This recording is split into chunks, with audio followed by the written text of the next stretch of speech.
Final match then of the opening session of the European Darts Trophy here in Mulheim, and a match that I've been really looking forward to, featuring the former World Youth Champion James Hubbard and a man who's made a good impression on the European Tour this year, Rowby John Rodriguez of Austria. Failed to qualify for the first events of the year, but since then has been very consistent in qualifying, and he had a very good run in Riesa in June as well, reaching the last 16. But he's up against a young man who could cause him one or two problems today. James Hubbard is a man that's worked very closely with Mervyn King over his development and over the course of his early part of his career, and he's certainly a player to watch. At least that's what Mervyn King says anyway. What do you know about him, Rod? Well, we've known him for a long time, James, and when he won that World Youth Championship, it come in out of the blue. We didn't really know him. I've known his father for a good number of years. Vic, yeah. Yeah, Vic Hubbard. He played on the circuit for many years. But when James won it, he kind of thought that everything was just going to come to him, and it isn't the way it happens. I mean, World Youth Champion, it's great to have that title, but when you're moving into the seniors, it doesn't mean an absolute thing. And he just went off the rails, to be quite honest. And but now he seems to have got his act together. He seems to be more focused. So, you know, I'm hoping that he's going to put in a good performance. But Rowby John Rodriguez, he has been playing really, well, exceptionally well over the last 18 months. He's taken a lot of scalps.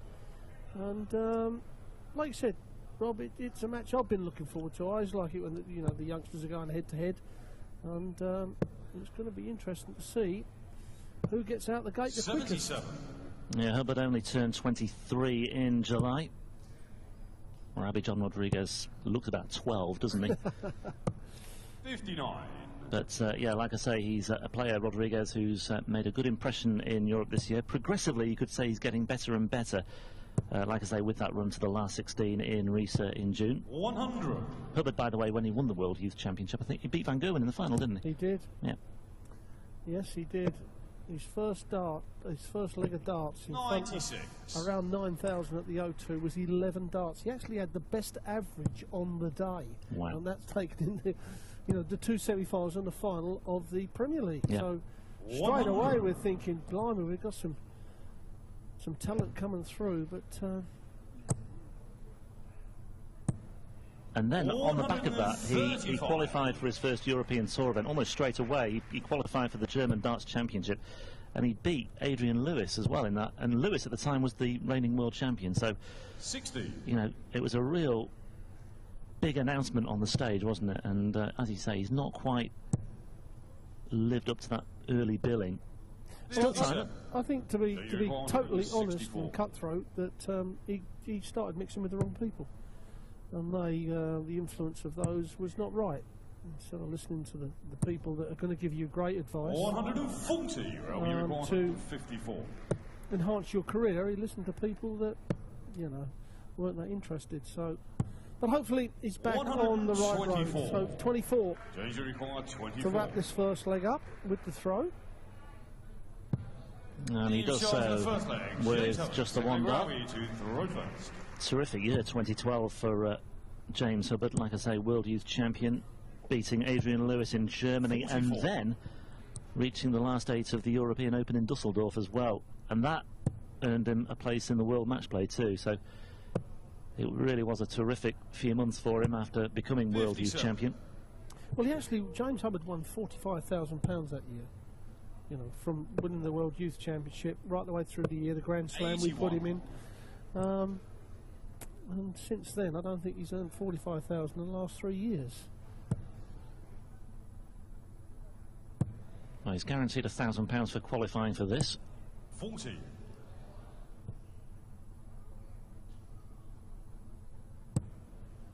That is annoying, especially to us, the PDC, when we 82. See, talent that doesn't exploit the talent they have, I suppose is the words, and the financial gains are huge now. Mm. However, if you're not going to do it, someone's going to take your place very quickly. Yep. Oh.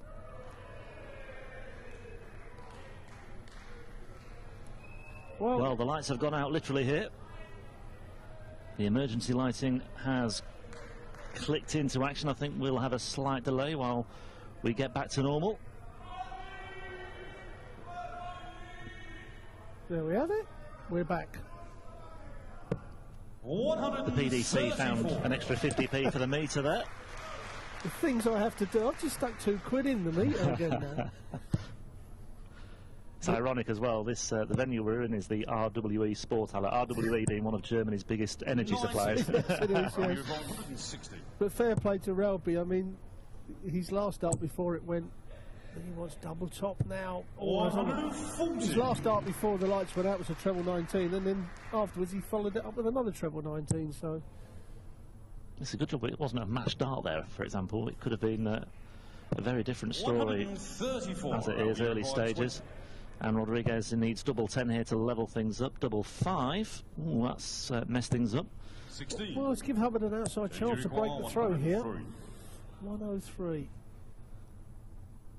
It's going down right now. The treble 20 leaves the double 12, which he finished the first leg on. 87. Row you require 4. Game shot in the second leg. Row John Marie. James. Well, Hubbard may well see that as a chance gone begging. Mentioned Rodriguez on the European Tour and his consistency in qualifying. He's also been doing the nitty-gritty of the Players' Championship as well, and putting in the shifts and putting in the hours elsewhere, and he had a really good run in a Players' Championship event in Wigan in July. He reached the semis, but when you look at the players he beat in that run, Keegan Brown, Kim Hybrex and Mensur Sulovic, it was a really good learning curve for him, and it was a good few days for him as well. Eventually lost to Jelle Klaassen, who's not here this weekend. Jelle failed to make it through. 140.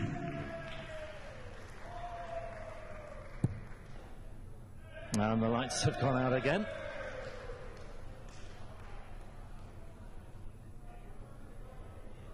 Not sure what we can blame this on, really, but anyway. No, there's a lot of things I do for the PDC, but being the janitor is not one of them. 25. That's a Robin Hood shot there. There's obviously a trip switch that keeps going off. Hopefully it won't happen again. 40.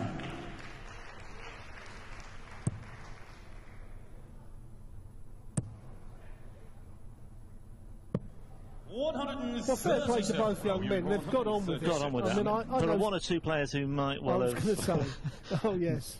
Made something of that. I mean, if it keeps on happening, it's something they may have to look into. It's fortunate, perhaps, that the break is coming up anyway, before the evening session tonight, which starts at 7 o'clock local time. 58. We require 78.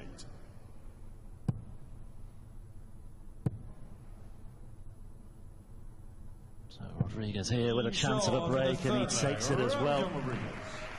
All player Rowie to throw first. Game on. The thing about it, it's only the rack of lights that light the stage up. None of the rest of the arena went off. So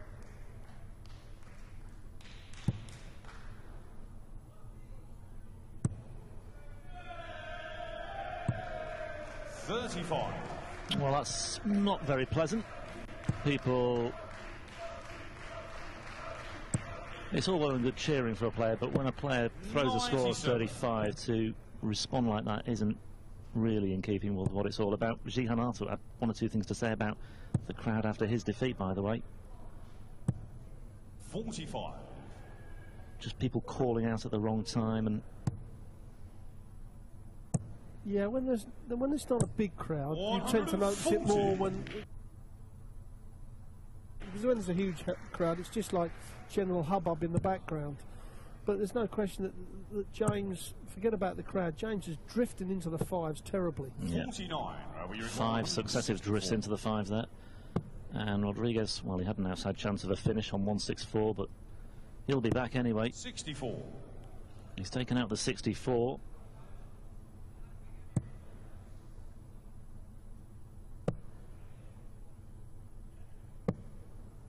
$96. We require 100. Aim shot to the full flag. Yeah, Roby finishes it off. That was pretty tidy. I think the second dart at double top was quick as lightning. Fives again for Hubbard here.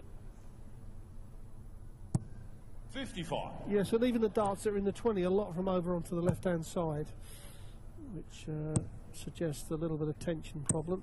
Rodriguez really is pressing home his advantage now, turning the screw, and Hubbard is feeling the heat here. And once again, the fives are very much evident for James Hubbard. Another disappointing visit for him, as Rodriguez again registers another maximum, and all of a sudden we're on for a 9-dart finish. Could it be?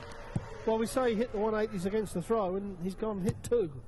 So he is primed to break Hubbard for the second time and take a 4-1 lead. But we'd love to see a 9-darter from the young Austrian. Come on, then.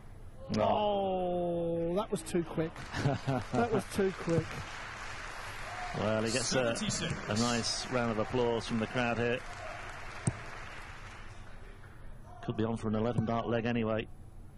Either way, it's too good for Hubbard so far. 85, Robbie, you require 65. That's nicely done. Oh, tops. Well, it did go in just as the lights went out again for a 3rd time. 4th time now. I mean, it's fortunate that he'd already thrown the dart. Well, it's obviously a trip switch that keeps going. I just wonder if, well, with Rodriguez leading 4-1, I think they'll be reluctant to take the players off now, especially with the mid-session interval coming up anyway. But this is clearly a problem. And had this been the 4th or 5th match of the day, I think the players would have gone off. But as it's the last match, and as it's 4-1, they may well be thinking, well, let's see if we can sort this out here and now. Yeah, no, it keeps tripping. Every time they switch it on, it trips again, as you can see. I mean, to be quite honest, if I was James Hubbard, I'd be thanking you very much, because it just gives them a chance, doesn't it, to regroup it. Rodriguez is on a hell of a run here, and it could stop it. So James Hubbard should be thinking, well, do you know what? I can recoup myself here. Yeah. It's like the darts equivalent of a rain break. And I think, well, George Noble's having a word with the 2 players. And they are walking off the stage. You can't see them on the screen, but the 2 players are walking off. George Noble's just spoken to both of them. He's also speaking to a PDC official down there and one of the security guys too, because of course we need to address what happens with the crowd here as well. Yes, it's very unfortunate. It's something that it just happens. Well, hopefully play will resume shortly. No doubt the crowd will get their mobile phones out now and try and illuminate the arena with those. A couple of torches would do. Yeah. There are some spectators with torches on their heads over there, actually. They've come prepared, clearly. I'm not quite sure where it leaves this match. I can assure you this is not a West Ham United. Was it West Ham that the lights went out? Yes. Well, it happened 2 or 3 times in that season, didn't it? Where, of course, there was what turned out to be evidence of foul play by a betting syndicate, when the lights went out and the match was abandoned, and of course under those Asian betting rules the results at the time stood. Anyway, Elmar Porker, the MC, is explaining to the crowd what's happening. They don't need to be told, I think they can see. As I said, it is only the rack of lights that light up the whole stage. The rest of the arena, the lights are still working. And for us in the commentary, which is just above the arena.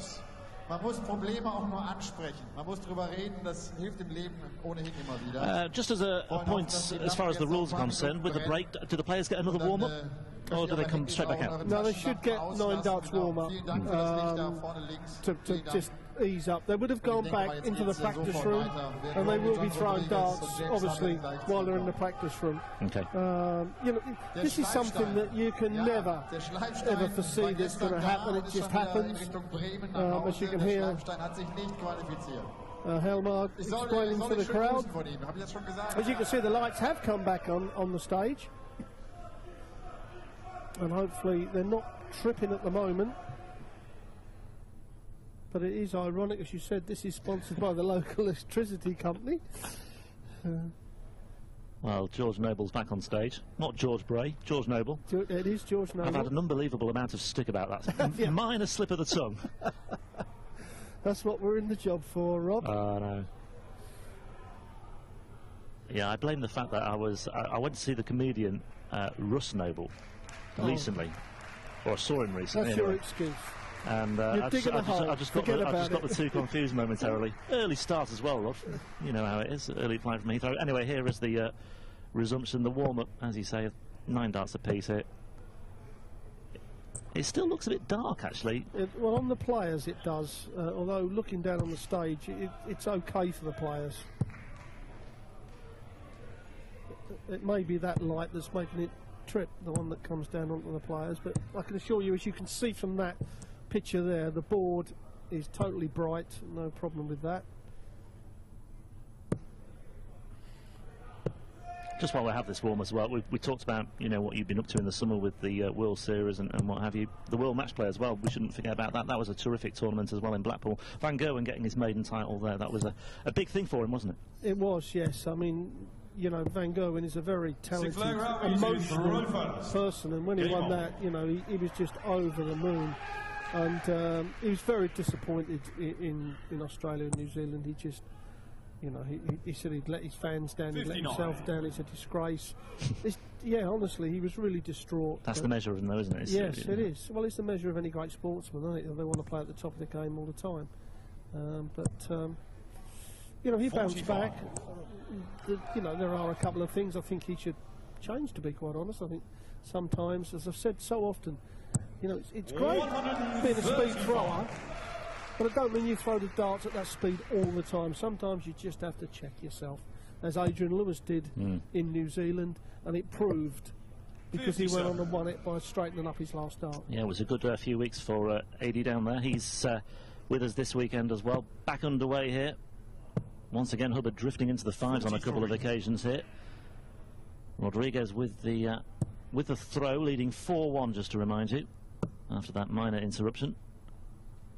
Yeah, just a little bit of tension in the James Hubbard throw, and next time he gets to the board, we'll have a just look at his hand, and his hand kind of aims the dart to the right, to the left of the target. So he's having to fight it to get it back. Now, when you're on sync, it's okay, but when you're not, there we have it. Look, it looks like it's pointing to the left a little bit, and so he's fighting it. You can see it's always going to the left. That's tension in the arm and not aiming it really, not setting the dart right. 45, 57, 46 and 84 for Hubbard so far in this leg. 89. That's why he is almost 200 points adrift at this stage. At last he finds a treble. 99, however you require 75. And he's down to a maximum checkout. Well, he's hit the double 9 there, and it 69. left the double 3. 170. Well, what James has got to do, if he doesn't take it out, just put some pressure on, and you can see that was a wild 5 as well. He really is pulling across the line, 81, as you'd call it. 6. He's not put any real pressure on. Although that's not going to help, kicking that up. And it's a complete blocker, wasn't it, that second dart? And no score there for Rodriguez. So, well, Hubbard can't afford to pass up opportunities like this. 89 on the board. He's drifted so far left, he's gone into the 7s there. Well, that was always... Well, that's a good recovery. Tops then he needs to trim the deficit to 4-2. 49. Well, you require 6. And again, the blocker dart. This time goes to the right. Well, Hubbard had his chance to get himself back in the game, but he finds himself 5-1 down. And as we can see, it's definitely the 5s that have killed him. Yeah, 2 treble 5s and a drop dart as well. The thing about it, 49. Rod, you know, the line is wrong, the length is perfect. So there's just a little flaw in his game, but if he's not got anybody around him that can identify and bring it to his attention, or if they bring it to his attention and he ignores it, like some players have, then that's down to him. But there certainly is a problem under pressure 97. of drifting to the left, and you'll find a lot of players on the twilight of his career, although he's on the up, have the same problem. I did, Wayne Mardle did, and it is something that perhaps can be ironed out quite easily. Is he still practicing a lot with Mervyn King? I honestly don't know. Because he would be an ideal guide and, you know, inspiration at times, wouldn't he? Well, when you talk about solid players, Mervyn King is one of the players that doesn't very often miss the big number. If he's aiming at the treble 20, he doesn't drift into the 5 or the ones that often. He is down the line. 60. The same as James Wade is, Andy Hamilton, obviously the Phil Taylors are. 56. Yeah, King and Hubbard from the same neck of the woods. They certainly used to travel together and practice together, but whether King is such a big influence these days, 44. he certainly needs a shoulder or an arm around his shoulder at the moment. Maybe needs a shoulder to cry on later. 85. It is frustrating. We've all been there, and the worst place to try and work your throw out is when you're on the stage. It is virtually impossible to change something while you're up there. For one, you don't know what's going wrong. You know that you're going in the 5, but you can't identify why. 57. We And require for two, 77. you can't have your coach get up there and tell you. And when your opponent is playing fairly 57. well, Danger requires 66. that makes it worse. Well, Hubbard has a chance here to trim the gap again to 5-2.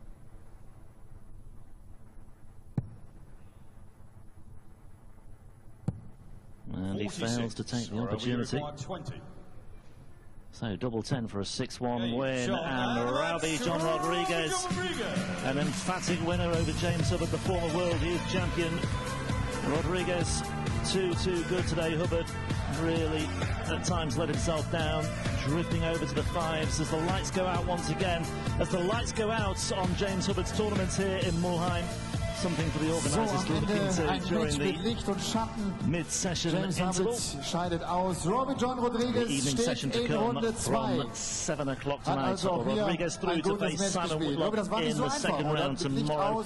That's it for the afternoon session. Just to remind you that we have the evening session from 7 p.m. local time. Loads to look forward to. Former European Tour winner Wes Newton in action, the winner of this tournament 2 years ago. Former World Championship finalist Kevin Painter will also be on the oche. So too Premier League star Stephen Bunting. Watch out for all those. Loads to get stuck into this evening. And like I say, the action starts at 7 o'clock. First match of the night, Christian Kist, another former world champion at the Lakeside, up against Dirk van Dijvenbode. Winners in the first session of the weekend: Robbie John Rodriguez, Adam Hunt, Jan Decker, Jason Lovett, Christo Reyes, Daryl Gurney, Steve West and Darren Johnson. That's your lot for now. Join us again from 7 o'clock local time, 6 p.m. UK time for the evening session of the European Darts Trophy here at the Sporthalle in Mulheim. Du bist morgen wieder da. Und das ist gut so. Robbie, vielen Dank. Robbie John Rodriguez, bleibt uns also erhalten. Ihn sehen wir morgen wieder in der zweiten Runde der European Darts Trophy 2015.